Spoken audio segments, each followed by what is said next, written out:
Bonjour à toutes et à tous, bienvenue dans Actu 5, votre rendez-vous d'information en 5 minutes sur Congo Réveil. Je suis Jérôme Nitou et voici les faits marquants de ce mardi 5 août 2025.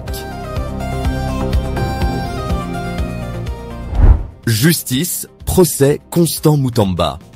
Ce mardi, la Cour de cassation de Kinshasa a tenu une audience très attendue dans l'affaire Constant Mutamba, ancien ministre de la Justice, poursuivi notamment pour le détournement présumé de 19 millions de dollars destinés à la construction de la prison de Kisangani.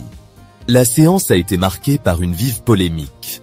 La majorité des témoins cités par la défense, dont la première ministre Judith Suminwa, l'ex-inspecteur général des finances Jules Alingete et l'ancienne ministre de la Justice Rose Mutombo, n'ont pas été convoqués à temps.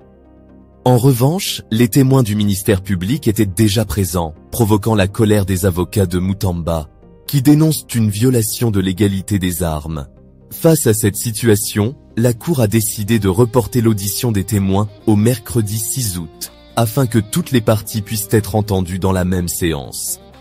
Lors de l'audience, Constant Mutamba a pris la parole avec véhémence, accusant les juges d'un complot politique.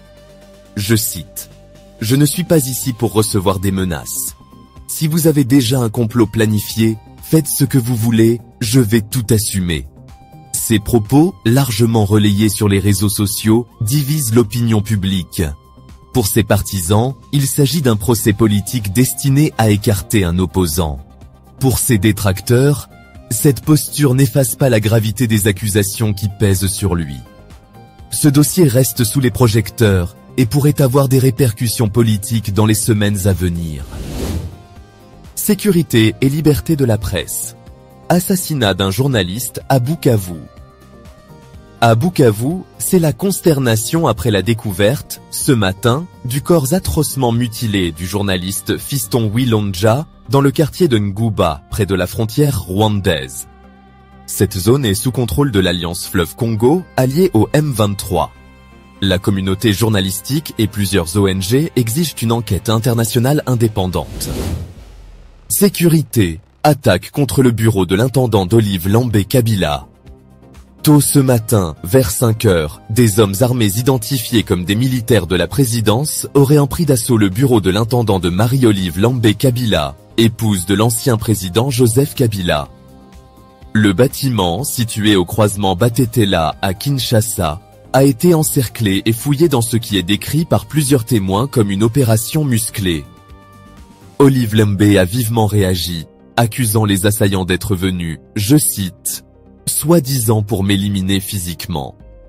Cet incident intervient dans un contexte de tension politique persistante et rappelle que la résidence familiale de Kabila avait déjà été la cible d'attaques par le passé, affaire pour laquelle l'ex-première dame s'est constituée partie civile. Éducation. Résultats de l'examen d'État 2025. Le ministère de l'Éducation a publié les résultats de l'examen d'État 2025 pour plusieurs provinces, dont le Haut-Katanga 1, Kinshasa-Mont-Amba et le Kasaï oriental 1. Les filles se distinguent particulièrement dans les filières scientifiques et techniques, signe d'un progrès notable dans l'éducation des jeunes filles. Aide humanitaire. Soutien américain accru. Les États-Unis annoncent une aide supplémentaire de 52 millions de dollars pour répondre aux besoins alimentaires et sanitaires de plus de 3 millions de déplacés internes en RDC, ainsi qu'en Éthiopie, Haïti et Djibouti. C'était Actu 5 pour ce mardi 5 août 2025. Entre tensions politiques, attaques ciblées et enjeux humanitaires, l'actualité congolaise reste particulièrement chargée. Merci de nous avoir suivis. Abonnez-vous à Congo Réveil, likez et partagez cette vidéo et laissez-nous vos commentaires. C'était le vôtre, Jérôme Nitou. À demain.